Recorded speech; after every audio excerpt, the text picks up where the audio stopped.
पर जब हम HCl या HNO3 को रखते हैं और NaOH की बजाय अगर हम KOH को ले लेते हैं, तब भी हीट ऑफ न्यूट्रलाइजेशन जो है वो 13.7 किलो कैलोरी आ रही है।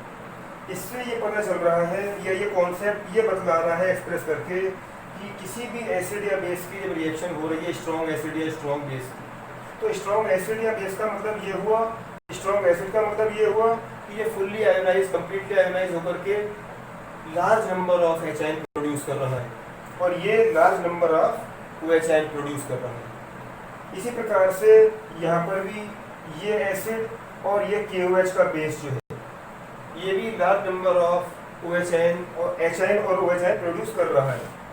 इसका मतलब ये हुआ कि किसी भी एसिड में जो HIN, जो H के साथ वाला दूसरा पार्ट है एनाइन, या किसी बेस में जो OHIN के साथ दूसरा वाला कैटाइन पार्ट है, उसकी प्रेजेंस इररिलेवेंट है, उसकी प्रेजेंस का कोई प्रभाव नहीं पड़ रहा है इस हीट ऑफ न्यूट्रलाइजेशन पर। हीट ऑफ न्यूट्रलाइजेशन इसका मतलब ये सिद्ध हो रहा है इन सब बातों में क्या क्या कॉमन है एसिड और बेस में। एसिड में HIN और बेस में OHIN कॉमन है और यहाँ पर हीट कांस्टेंट है स्ट्रॉन्ग एसिड या बेस के लिए न्यूट्रलाइजेशन की हीट। तो इससे ये पता चल रहा है कि न्यूट्रलाइजेशन रिएक्शन जो है वो HIN और OHIN की वजह से या HIN और OHIN की कॉम्बिनेशन की वजह से प्रोड्यूस हो रही है। और चूँकि स्ट्रॉन्ग एसिड या स्ट्रॉन्ग बेस 100% कम्प्लीटली आयोनाइज होते हैं, उनके कॉम्बिनेशन से, क्योंकि उनका अमाउंट सेम है हर बार स्ट्रॉन्ग एसिड या बेस के लिए, उनके कॉम्बिनेशन से हीट ऑफ न्यूट्रलाइजेशन की वैल्यू सेम रहती है। और सेम वैल्यू क्या है, फिक्स वैल्यू 13.7 किलो कैलोरी। हमने दोनों चीज़ें स्ट्रॉन्ग ही ली थी, एसिड्स एंड बेस। अब हमने एक चीज़ के लिए वीक कर दिया और दूसरे को स्ट्रॉन्ग रखा। वीक मीन्स कि अब जो वीक वाला पार्ट है अगर वो एसिड है तो वो HIN फुल्ली आयोनाइज नहीं करेगा, अब वो HIN सोल्यूशन में पार्शियली आयोनाइज करेगा, कंप्लीटली आयोनाइज नहीं करेगा। जबकि ये वाली चीज़ जो है वो यानी NaOH OHIN को कंप्लीटली आयोनाइज करके प्रोड्यूस करेगा। अब ये कम है और ये ज़्यादा है, तो जितने ये हैं उतने ही OHIN को ये न्यूट्रल कर देगा, बाकी OHIN बचे रह जाएंगे सोल्यूशन में।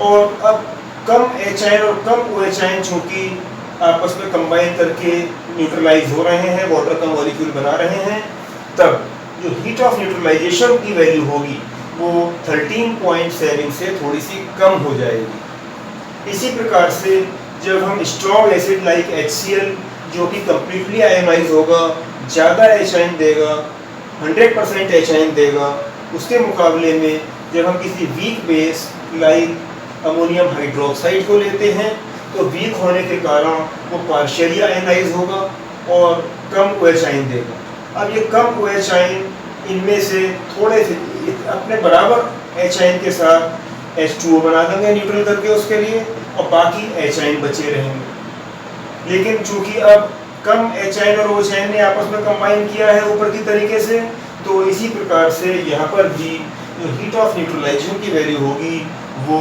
13.7 से कम हो जाएगी। तो इस प्रकार से केवल स्ट्रॉन्ग एसिड और स्ट्रॉन्ग बेस में जो हीट ऑफ न्यूट्रलाइजेशन होती है वो कांस्टेंट 13.7 होती है। अगर दोनों में से कोई भी एक चीज़ स्ट्रॉन्ग नहीं है या वीक है तो हीट ऑफ न्यूट्रलाइजेशन की वैल्यू कम हो जाती है। अब चूँकि सारे केसेस में जो H2O बन रहा है वो HIN फर्निश्ड बाई एसिड और OHIN फर्निश्ड बाई बेस से बन रहा है, तो हीट ऑफ न्यूट्रलाइजेशन की वैल्यू या न्यूट्रलाइजेशन रिएक्शन जो होती है वो combination of HIN and OHIN की वजह से होती है।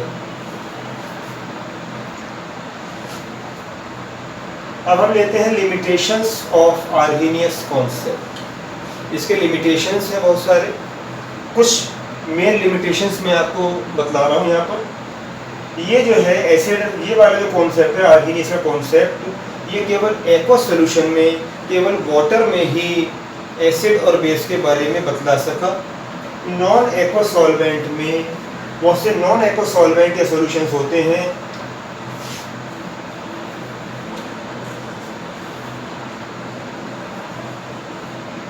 या गैस फेज में ये एसिडिटी और बेसिसिटी को नहीं समझा सका।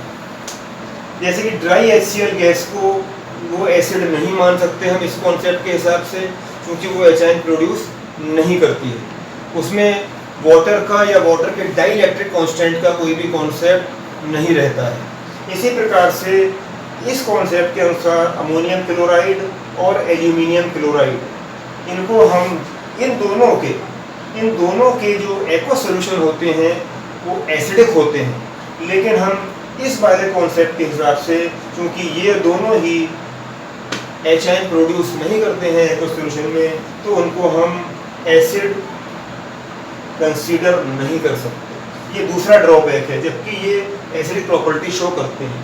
तीसरा, could not explain the neutralization in non-aqueous solutions or solvents or in gas phase। जैसे कि अमोनिया बेसिक कैरेक्टर होती है, अब हमें मालूम है ये वाली बात। HCl एसिडिक कैरेक्टर होता है, तो एक बेस और एक एसिड की रिएक्शन न्यूट्रलाइजेशन रिएक्शन कहलाती हैं। लेकिन ये वाला कॉन्सेप्ट इन वाली दोनों यानी अमोनिया और HCl गैस से अमोनियम क्लोराइड की फॉर्मेशन होने पर जो न्यूट्रलाइजेशन होने के बाद साल्ट या और वाटर बनता है, इसको ये एक्सप्लेन नहीं कर सका। अब हम लेते हैं advantages and applications of Arrhenius concept. तो आर्हीनियस कॉन्सेप्ट के अनुसार जो भी मेटल ऑक्साइड है, कुछ मेटल ऑक्साइड्स हैं, मान लीजिए कैल्शियम ऑक्साइड है, सोडियम ऑक्साइड है, और कुछ कंपाउंड अमोनिया या हाइड्रोक्सिल अमीन, ये बेस हैं। इसके लिए इसने प्रूव कर दिया ये वाली बात। क्यों? कि हमने इस वाले को ऑक्साइड के लिए जब हमने इसको एक्वा सॉल्यूशन में दिया या वाटर के साथ सॉल्यूशन बनाया, तो कैल्शियम हाइड्रोक्साइड दिया या किसी मेटल का हाइड्रोक्साइड बनेगा जो आयनाइजेशन पर OH आयन देगा, इसलिए ये बेसिक प्रॉपर्टी वाला माना जाएगा। इसी प्रकार से ये दोनों अमोनिया और हाइड्रोक्सिल अमीन जब हम इसको वाटर में डिज़ोल्व करेंगे, तो पहले वाले केस में अमोनियम हाइड्रोक्साइड जो कि आयनाइजेशन पर OH आयन फर्निश करेगा, रिस्पॉन्सिबल फॉर बेसिसिटी।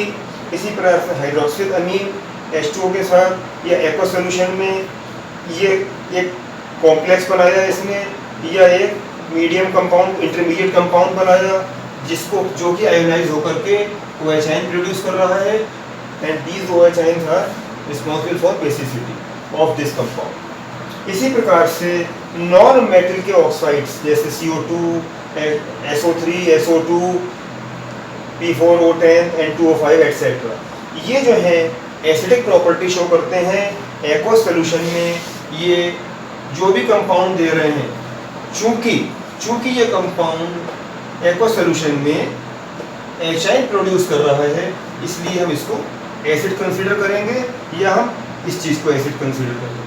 तो ये दो चीज़ें मेटल ऑक्साइड्स के लिए या नॉन मेटल ऑक्साइड्स के लिए उनकी बेसिक ये एसिड प्रॉपर्टी इसके आर्हीनियस कॉन्सेप्ट से एक्सप्लेन की गई। इसी प्रकार से बहुत सी रिएक्शंस में एसिड जो हैं वो कैटलिस्ट की तरीके से बिहेव करते हैं। कोई सा भी एसिड ले सकते हैं हम उसके लिए, मेनली हम कोई सा भी एसिड ले सकते हैं, बहुत ही स्पेसिफिक नहीं होता है। तो acid means the H ion वहाँ पर प्रेजेंट होने चाहिए।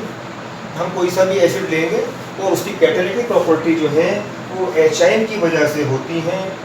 ये इस वाले कॉन्सेप्ट से हमने एक्सप्लेन कर दिया। तो this was all about the concept of acid and bases में पहला वाला आर्हीनियस कॉन्सेप्ट। ये एग्जाम में आर्हीनियस कॉन्सेप्ट के हिसाब से भी आ जाता है, H आयन OH आयन के नाम से भी आ जाता है। तो ये एक शॉर्ट नोट में आता है। एडवांटेज डिसएडवांटेज या पूरा का पूरा इसकी केवल डेफिनेशन किसी तरीके से भी आ सकता है। मैंने आपको तीनों एस्पेक्ट ले लिए हैं थोड़े थोड़े, एग्जामिनेशन पॉइंट ऑफ व्यू से बहुत हेल्पफुल रहेंगे आपके लिए। Thank you.